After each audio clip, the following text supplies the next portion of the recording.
بسم اللہ الرحمن الرحیم۔ دوستو، فرعون تخت نشین ہے اور درباری بھی درجے کے اعتبار سے قرینے سے بیٹھے ہیں، اور لاکھوں انسان حق و باطل کے معرکے کا نظارہ کرنے کو جمع ہے۔ ایک طرف مصر کے مشہور جادوگروں کا گروہ اپنے ساز و سامان سے لیس کھڑا ہے، اور دوسری طرف اللہ کے رسول، حق کے پیغمبر، سچائی اور راستی کے پیکر حضرت موسیٰ و ہارون کھڑے ہیں۔ جادوگر فرعون کے پاس آئے اور کہنے لگے، کیا اگر ہم موسیٰ پر غالب آ جائیں تو ہمارے لیے انعام و اکرام ہے؟ فرعون نے کہا، ہاں ضرور، اور یہی نہیں بلکہ تم شاہی دربار کے مقرب بنو گے۔ جادوگروں نے جب اس طرح سے اطمینان کر لیا تو حضرت موسیٰ علیہ السلام کی طرف متوجہ ہوئے، اور حضرت موسیٰ علیہ السلام نے کہا، افسوس تم پر، دیکھو اللہ پر جھوٹی تہمت نہ لگاؤ، ایسا نہ ہو کہ وہ کوئی عذاب بھیج کر تمہاری جڑ اکھاڑ دے۔ جس کسی نے جھوٹ بات بنائی وہ نامراد ہوا۔ جادوگروں نے کہا، اے موسیٰ، یا تو تم اپنی لاٹھی پھینکو یا پھر ہم پھینکیں۔ موسیٰ نے کہا، تم ہی پہلے پھینکو۔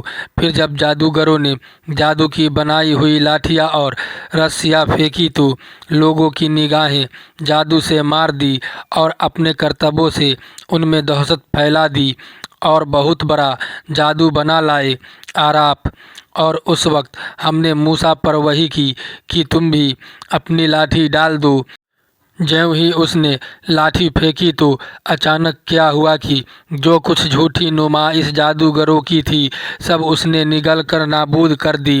پس حق قائم ہو گیا، اور وہ جو عمل کر رہے تھے باطل ہو کر رہ گیا۔ پس اس موقع وہ مطلوب ہو گئے۔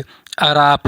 جادوگروں نے جب موسیٰ کے عصا کا یہ کرشمہ دیکھا تو سب جادوگر سجدے میں گر پڑے، کہنے لگے، ہم تو جہانوں کے پروردگار پر ایمان لے آئے، جو موسیٰ و ہارون کا پروردگار ہے۔ آراف۔ اس حالت کو دیکھ کر فرعون نے کہا، تم بغیر میرے حکم کے موسیٰ پر ایمان لائے، ضرور یہ تمہارا سردار ہے جس نے تمہیں جادو سکھایا ہے۔ اچھا دیکھو میں کیا کرتا ہوں، میں تمہارے ہاتھ پاؤں الٹے سیدھے کٹوا دوں گا اور کھجور کے تنوں پر سولی دوں گا۔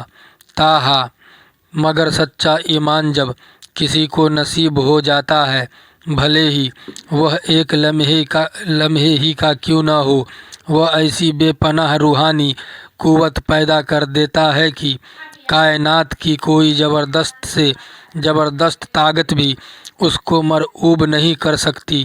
اس لیے جادوگروں کو فرعون کی جابرانہ دھمکیاں مرعوب نہ کر سکی، اور انہوں نے کہا، ہم یہ نہیں کر سکتے کہ سچائی کی جو روشن دلیلیں ہمارے سامنے آ گئی ہے، اور جس اللہ نے ہمیں پیدا کیا ہے، اس سے منہ موڑ کر تیرا حکم مان لیں۔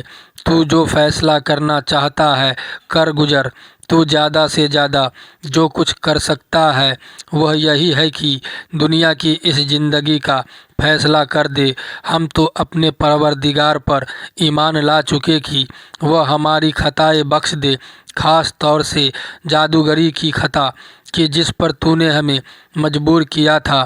ہمارے لیے اللہ ہی بہتر ہے اور یہی باقی رہنے والا ہے۔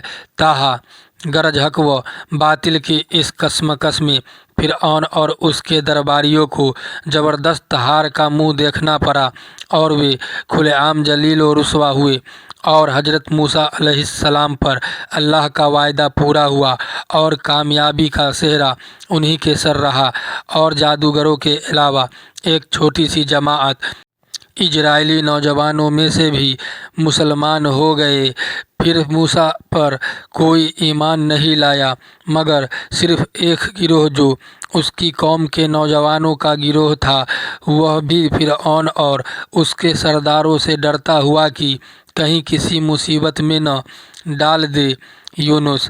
حضرت موسیٰ کی اس محدود کامیابی سے متاثر ہو کر فرعون کی قوم میں سے ایک جماعت نے فرعون سے کہا، کیا تو موسیٰ اور اس کی قوم کو یوں ہی چھوڑ دے گا کہ وہ زمین میں